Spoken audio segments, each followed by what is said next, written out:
Hello guys, magandang araw po, no? So, ito naman pong kaibigan niyo si Jake. Naglalakad po tayo ngayon, morning walk kahit umuulan. May dala lang po tayong payong for have an exercise, no? So, umuulan dito ngayon sa Bacolod, Negros Occidental, no?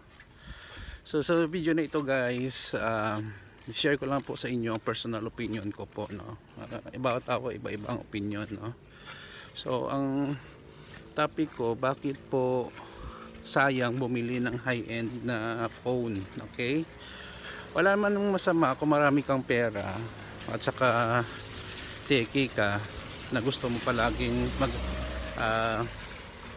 maganda ang phone mo, high-tech at saka nasa uso, no? Up to date ka. Pero may mga tatlong reason po ako na i-share sa inyo bakit po sayang bumili ng high-end phone. Number one, ang mga phone natin guys, kahit hindi siya high-end or mura, mabilis po ma-depreciate. Every week, every month, may mga bagong labas na mga phone. So, ang ibig sabihin, kung bumili ka ng phone na worth 50,000 this December 2024, it might be by 2025, let's say December uli or ilang buwan, the value of 50,000 maybe magiging 30,000 na yan, at saka medyo luma na siya. Talo po tayo, no, kung bibili tayo ng ganon, kasi ang pera na nabili binili natin sa phone ay sobrang malaki. So, isa po yung reason na hindi talaga practical kung hindi ka masyadong mayaman or wala kang pera bumili ng high-end phone. Ikalawa po, karamihan po ng mga additional features na mga high-end or mahal na mga phone, sa common user po, hindi naman nila lahat magagamit. Okay? So, try to think of it. You invest a big amount of money sa ganyan na phone, ang ibang functionality niya na sabi nila ay added features, hindi mo man pala magagamit most of the time sa araw-araw mong paggamit ng phone mo. So sayang. And then ikatatlo po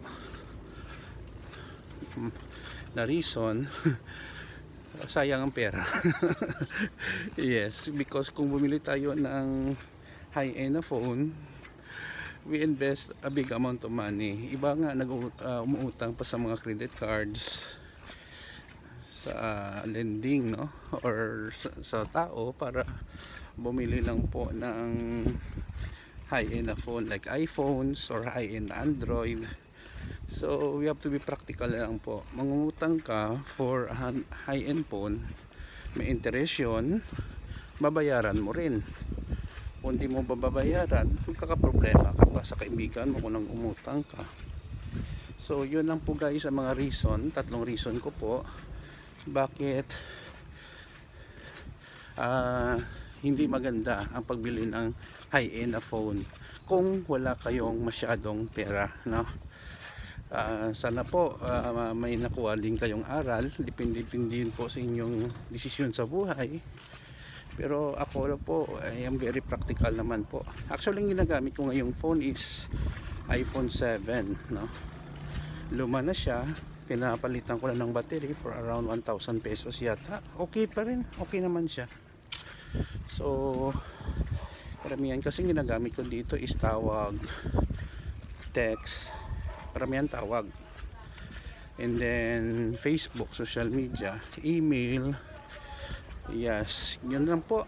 Ayan, sa mga Zoom, no? So very basic lang po ang needs ko, no?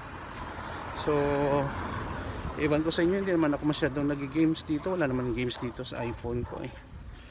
So yun lang po guys, no? So maraming salamat po sa inyong panonood at pagsubaybay sa channel ko. Kita-kita po tayo sa susunod na video. Huwag kalimutang mag-share, mag-subscribe, no? Merry Christmas in advance everyone. Thank you, no? So almost 8,000 na tayo ngayon na subscribers sa channel ko. God bless us all. Ito pong kaibigan niyo si Jake, paalam.